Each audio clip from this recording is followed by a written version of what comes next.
कहानी की शुरुआत गर्ग नाम के एक आदमी से होती है जो एक तूफान के दौरान अपनी प्रेग्नेंट बीवी को हॉस्पिटल लेकर आया था, जिसके ऊपर अभी अभी आसमान से बिजली गिरी थी। पर बदकिस्मती से डॉक्टर उसकी बीवी को बचा नहीं पाए और जब उसे ये खबर सुनाई गई तो गर्ग ने तुरंत ही अपने बच्चे के बारे में पूछा, जिस पर उसे बताया गया कि उसके बेटे का जन्म समय से पहले ही हो गया, जिसके चलते वो एल्बिनिज्म नाम की एक बीमारी के साथ पैदा हुआ था। और जब गर्ग अपने बेटे को देखने के लिए मैटरनिटी वार्ड में गया तो उसने देखा कि उसके बेटे के शरीर पर कोई भी बाल नहीं था और साथ ही उसका पूरा शरीर एकदम सफेद पड़ा था। ये देखकर वो तुरंत रोने लग गया और उसने इस बच्चे को अपनाने से साफ इनकार कर दिया। इसी के चलते वो बच्चा अपने दादा के पास बड़ा हुआ, पर एक दिन अचानक उसके दादा की भी मौत हो गई, जिसके बाद पुलिस इस मामले की तहकीकात करने उस घर में पहुंची, जहां उन्हें पता चला कि उस घर की बेसमेंट में एक नौजवान लड़का मौजूद है और इसीलिए शेरिफ सिडग ने शहर के अनाथालय की डायरेक्टर जेसी को बुलाया। पुलिस का मानना था कि जेरेमी नाम के इस लड़के को बेसमेंट में इसलिए रखा गया था ताकि लोग उसे देख ना पाए, क्योंकि वो दिखने में काफी अलग था। और जब जेरेमी पुलिस से मिला तो उसने बताया कि उसके दादा कॉफी बना रहे थे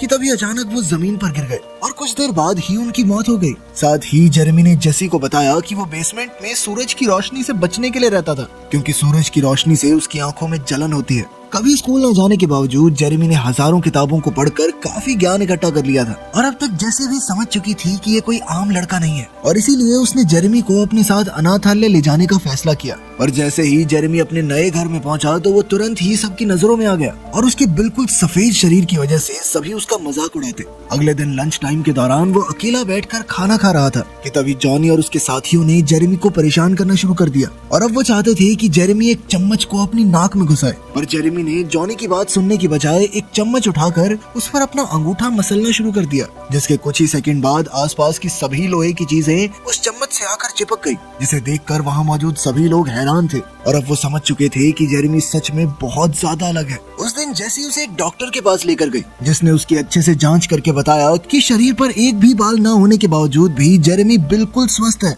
और कुछ ही दिनों में जेरेमी की खास लेंस भी आने वाले हैं, जिसके बाद वो सूरज में बिना चश्मों के आराम से घूम सकेगा। जेरेमी बाकी बच्चों से काफी ज्यादा होशियार था, इसलिए जेसी ने उसे एक खास स्कूल में भेजने का फैसला किया, जहां एक क्लास के दौरान टीचर ने बच्चों को बिजली के बारे में समझाने के लिए एक हाई वोल्टेज सोर्स का इस्तेमाल किया, जिसके शुरू होते ही जेरेमी कांपने लग गया और उसे देखते ही लिंडसे को एहसास हो गया कि उसके साथ कुछ तो गलत हो रहा है। और इससे पहले कि वो कुछ कर पाती, जेरेमी ने सारी बिजली को अपनी तरफ खींच लिया, जिसके चलते उसका शरीर हवा में उड़ने लग गया और इसलिए टीचर ने उस सोर्स को ही तबाह करने का फैसला किया। जेरेमी को बेहोश देखकर टीचर डोनाल्ड ने उसे जगाने की काफी कोशिश की, पर जैसे ही डोनाल्ड ने जेरेमी को छुआ तो उसके हाथ के सारे बाल खड़े हो गए, जिसके बाद वो तुरंत जेरेमी को हॉस्पिटल ले गए, जहां उसकी अच्छे से जांच पड़ताल करने के बाद भी डॉक्टर्स ये मानने को तैयार ही नहीं थे कि उसे किसी भी तरह का बिजली का झटका लगा है। और ये सुनकर डोनाल्ड को जेरेमी में और ज्यादा दिलचस्पी आने लगी, क्योंकि साइंस के हिसाब से तो जेरेमी को जिंदा ही नहीं होना चाहिए था और इतने बड़े बिजली के झटके के बाद उसे जरा सा भी नुकसान नहीं पहुंचा, ये तो नामुमकिन था। और इसलिए डोनाल्ड ने जेरेमी से बात करने का फैसला किया। लेकिन जब डोनाल्ड पुलिस वालों से बात कर रहा था तो जेरेमी चुपचाप हॉस्पिटल से भागकर अपने पुराने घर की तरफ बढ़ने लगा, जहां रास्ते में उसकी मुलाकात लिंडसे से हुई और जेरेमी को देखते ही लिंडसे के कुत्ते जैक ने उस पर भौंकना शुरू कर दिया। लेकिन जेरेमी को कुत्तों से बिल्कुल डर नहीं लगता था। इधर जेरेमी से बात करते वक्त लिंडसे को एहसास हुआ कि उसके सभी पड़ोसी उसे घूर रहे थे और तभी जेरेमी ने उसे बताया कि असल में वो लोगों की सोच और याददाश्त को सुन और महसूस कर सकता है। और तभी जेरेमी को एहसास हुआ कि उसने लिंडसे को जरूरत से ज्यादा बता दिया है और इसीलिए वो चुपचाप वहाँ से चला गया। और जब वो रेलवे ट्रैक्स क्रॉस कर रहा था तो शेरिफ ने उसे पकड़ लिया और उसे वापस हॉस्पिटल चलने को कहा, जिस पर जेरेमी ने उसे बताया कि वो हॉस्पिटल से इसलिए भागा था क्योंकि उसने अपनी जिंदगी के सबसे खराब दिन हॉस्पिटल में ही बिताए थे, जब उसके पिता ने उसे छोड़ दिया था। अगले दिन जेसी जेरेमी का आईक्यू टेस्ट करवाने के लिए उसे एक स्पेशलिस्ट के पास लेकर गई, जहां जेरेमी को देखते ही एरन ने उससे कुछ सवाल पूछे, क्योंकि उसे जेसी की बातों पर यकीन ही नहीं था कि जेरेमी का सारा ज्ञान सिर्फ किताबों से ही मिला है और वो कभी अपने घर से बाहर ही नहीं निकलता था। साथ ही उसने कभी टीवी भी नहीं देखा, क्योंकि उसकी मौजूदगी में सारे इलेक्ट्रिकल डिवाइसेस काम करना ही बंद कर देते हैं। टेस्ट के बाद डोनाल्ड के हिसाब से तो जेरेमी एक जीनियस था, और तभी एरन ने उन्हें बताया कि वो लोग जेरेमी की आईक्यू को नाप ही नहीं सकते, क्योंकि उसका स्कोर असल में इतना ज्यादा था कि उसे नापना ही नामुमकिन सा था। और उनके मुताबिक जेरेमी सबसे ज्यादा होशियार इंसान था। जिसके बाद जेसी ने उसे बताया कि वो लोग उसकी मदद करना चाहते हैं और तभी जेरेमी ने वापस घर जाने की इजाजत मांगी। लेकिन जेसी ने उसे बताया कि तुम्हारे दादा का घर तो बिकने वाला है, वो बैंक के पास गिरवी पड़ा था और अब किश्त भरने वाला कोई है नहीं। और ये सुनते ही जेरेमी काफी उदास हो गया और तभी अचानक उस कमरे में मौजूद लाइट्स जगमगाने लगी और ये तब तक चला जब तक कमरे की लाइट नहीं चली गई। जिसके बाद जेरेमी स्कूल बस पकड़कर वापस अनाथालय चला गया। हफ्ते के आखिर में छुट्टी वाले दिन बच्चों को कैंपिंग के लिए ले जाया गया, जहाँ हर बार की तरह जेरेमी चुपचाप कोने में अकेला बैठा हुआ था। उसे अकेला देखकर शेरिफ उससे बात करने चला गया, जिसके बाद वो तुरंत ही समझ गया कि ये बेचारा लड़का खुश तो नहीं है यहाँ पे। उस रात आसमान में बादल छाए हुए थे और थोड़ी ही देर में बारिश होने के पूरे आसार थे,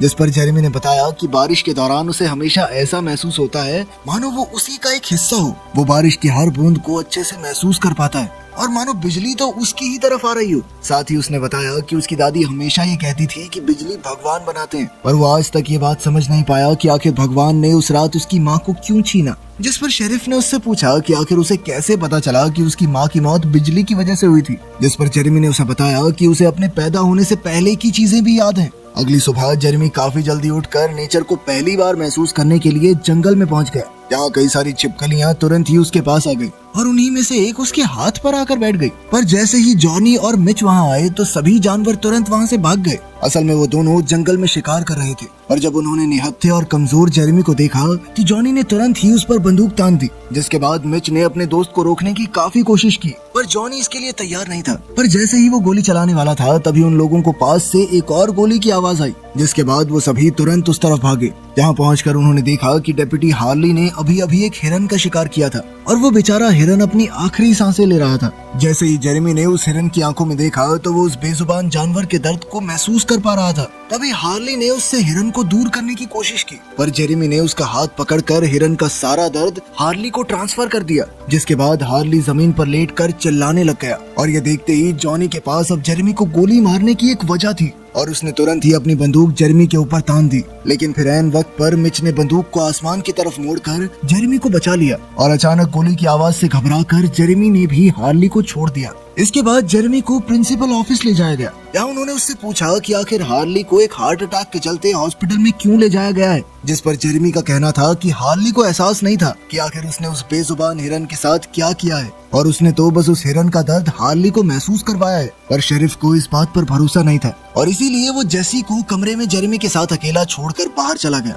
जिसके बाद जेरेमी ने उसे बताया कि वो वहाँ नहीं रहना चाहता, क्योंकि वहाँ मौजूद किसी भी इंसान में थोड़ी सी भी इंसानियत नहीं है और वो ये सब अच्छे से महसूस कर सकता है। साथ ही उसने बताया कि मैं जानता हूँ कि तुम मेरी दोस्त होने का बस नाटक कर रही हो, क्योंकि असली दोस्त किसी दूसरे को उसकी मर्जी के खिलाफ यूं रोक कर नहीं रखते। और जैसे ही जेरेमी को गुस्सा आया तो कमरे में मौजूद सभी शीशे टुकड़े टुकड़े हो गए। उधर जब शेरिफ घर पहुंचा तो उसकी मुलाकात डॉक्टर ड्वेन से हुई, जो वहाँ उसकी बीमार बीवी का चेकअप करने आया था। और चेकअप के बाद उसने शेरिफ को बताया कि उसके पास इस बात का कोई जवाब नहीं है कि आखिर एमा जिंदा कैसे थी, क्योंकि उसकी हालत के हिसाब से तो उसे महीनों पहले मर जाना चाहिए था और इसीलिए ड्वेन ने उसे जल्द से जल्द हॉस्पिटल में भर्ती करने की सलाह दी। मगर शेरिफ इसके लिए बिल्कुल तैयार नहीं था, क्योंकि उसे लगता था कि अगर एमा होश में होती तो वो अपने आखिरी दिन अपने घर में ही बिताना पसंद करती। उस रात जब जेरेमी कैंटीन में अकेला बैठा हुआ था तो डोनाल्ड उससे मिलने के लिए आया और उसने जेरेमी को ये समझाने की कोशिश की कि वो बाकी लोगों से अलग है, क्योंकि जब से उसने जेरेमी को छुआ था तब से उसके अंदर अलग ही जोश आ गया था, मानो वो वापस से 18 का हो गया हो। और इसीलिए उसने जेरेमी से पूछा कि क्या उसने कभी एल्बर्ट आइंस्टाइन की आफ्टर लाइफ थ्योरी के बारे में पढ़ा था,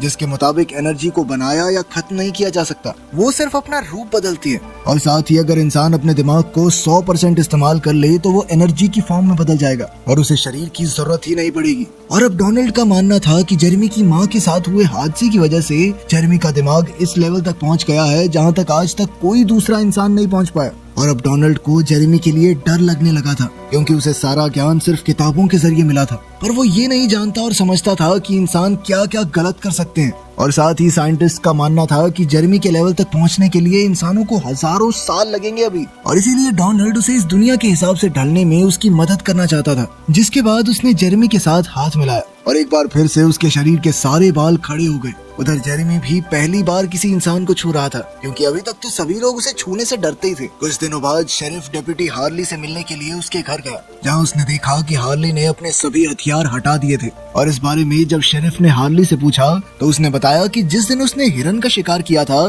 तो जेरेमी ने उसका हाथ पकड़कर उसे हिरन के दर्द को महसूस करवाया, जिसके बाद उसका पूरा शरीर कांपने लग गया। और ये उसके जिंदगी का सबसे डरावना और दर्दनाक एक्सपीरियंस था। उसे ऐसा महसूस हो रहा था मानो उसकी मौत हो रही हो, और उस एहसास के बाद वो अब किसी को जान से मारने के बारे में सोच तक नहीं सकता। उसकी सारी बात सुनने के बाद शेरिफ ने जेरेमी से मिलने का फैसला किया, जिसके बाद वो जेसी से परमिशन लेकर जेरेमी को अपने घर इस उम्मीद से ले गया कि वो उसकी बीवी की कुछ मदद कर सके। खैर शेरिफ के घर पहुंचकर जेरेमी ने एमा के सर पर हाथ रखा ताकि वो उसके दिमाग में चल रही बातों को समझ सके, जिसके बाद उसने शेरिफ को बताया कि उसकी बीवी तब तक अपना शरीर नहीं छोड़ सकती जब तक उसे विश्वास नहीं हो जाता कि उसके जाने के बाद उसका बेटा और पति आराम से रह पाएंगे। असल में शेरिफ ने कई सालों से अपने बेटे से बात नहीं की थी और उसके मुताबिक ये चीज सिर्फ उसके परिवार के लोगों को ही पता थी। पर जब जेरेमी ने उसके बेटे स्टीव की बचपन की एक और चीज बताना शुरू किया तो शेरिफ को भरोसा हो गया कि जेरेमी सच में उसकी बीवी से बात कर पा रहा है। और तब एमा ने कुछ आखिरी पलों के लिए अपनी आंखें खोली,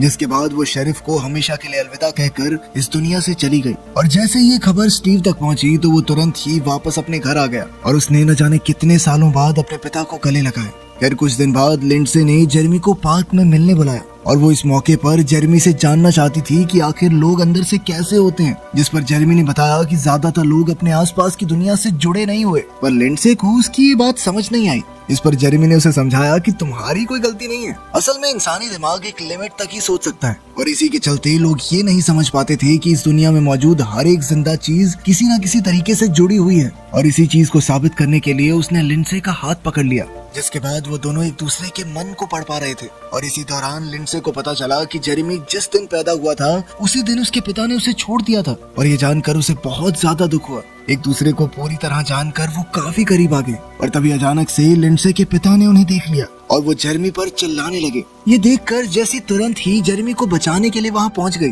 पर जाने से पहले लिंडसे के पिता ने जेरेमी को उसकी बेटी से दूर रहने की धमकी दी। इतना कुछ झेलने के बाद जेरेमी ने उस शहर से दूर जाने का फैसला किया। पर जाने से पहले वो एक आखिरी बार बास्केटबॉल कोर्ट में गया, जहाँ एक बार फिर से उसका सामना जॉनी और उसके साथियों से हुआ। जिस दौरान जब उसने जॉनी को छुआ तो उसे जॉनी की एक बहुत दर्दनाक याद के बारे में पता चला। असल में जॉनी ने बचपन में अपने सौतेले बाप से बहुत मार खाई थी और इसी के चलते वो बड़ा होते हुए गुस्सैल लड़का बना। पर जब जेरेमी ने उसे इस हादसे के बारे में बताया तो जॉनी ने गुस्से में उसके कपड़े उतार कर उसे गंदे पानी में फेंक दिया। और जब जेरेमी वापस खड़ा हुआ तो सभी लोहे की चीजें अचानक उसकी तरफ खींचने लगी और तभी अचानक उसके ऊपर बिजली आकर गिरी, जिसके चलते सभी लोग डर गए थे। अचानक बिजली के जमीन पर गिरने की वजह से वो सभी लोग नीचे गिर चुके थे। सबके उठने के बाद भी जब जॉनी जमीन पर ही पड़ा रहा तो वो सभी उसे देखकर थोड़ा घबरा गए। जॉनी के दिल की धड़कन रुक चुकी थी, मगर जेरेमी ने अपने शरीर के इस्तेमाल से जॉनी को कुछ बिजली के झटके दिए, जिससे वो वापस होश में आ गया। इसके बाद जेरेमी वापस अपने पुराने घर में आ गया, जहाँ सबसे पहले वो बेसमेंट में गया। कुछ देर बाद जेसी भी वहाँ पहुंची और उसने देखा कि बेसमेंट में मौजूद सारी किताबें गायब थी और जेरेमी वहाँ पर चुपचाप बैठा हुआ था। और तभी जेसी ने उसे बताया कि जब उसने पहली बार उसे देखा था तो वो तुरंत ही समझ गई थी कि वो कोई आम बच्चा नहीं है। और साथ ही उसने जेरेमी से वादा किया कि अगर वो उस पर भरोसा करेगा तो वो उसके जीने के लिए एक अच्छी जगह ढूंढने में उसकी मदद करेगी। जल्द ही डोनाल्ड भी वहाँ पहुँच गया और जैसे ही वो गाड़ी की तरफ बढ़े तो उनका सामना हार्ली और शेरिफ से हुआ, जो वहाँ जेरेमी को लेने आए थे। और जब उसने जेसी और डोनाल्ड से पूछा कि आखिर वो जेरेमी के साथ क्या करने वाले हैं तो वो तुरंत ही समझ गया कि वो दोनों उसे वापस अनाथ आश्रम नहीं भेजना चाहते। और उनकी मदद करने के लिए शेरिफ ने हार्ली से वापस चलने को कहा और हार्ली ये करने को तैयार नहीं था और उसने तुरंत ही हेडक्वार्टर्स तक मैसेज पहुंचाने के लिए अपना वॉकी टॉकी निकाल लिया। और शेरिफ ने उससे उसका रेडियो छीनकर हवा में फेंक दिया, जिसके बाद जेरेमी सभी को अलविदा कहकर तेजी से खेतों की तरफ भागने लगा। और तभी अचानक से बिजली आकर सीधा जेरेमी से टकरा गई और इसके बावजूद भी वो लगातार भागता रहा और देखते ही देखते गायब हो गया। ये सब देखकर वो चारों समझ गए थे कि जेरेमी उन्हें छोड़कर किसी बेहतर जगह पर चला गया है। अब उसका दिमाग इतना विकसित हो चुका था कि उसे इस दुनिया में रहने के लिए शरीर की जरूरत नहीं थी। वीडियो पसंद आई तो लाइक कर देना, चैनल को सब्सक्राइब कर लेना। मिलते हैं अगली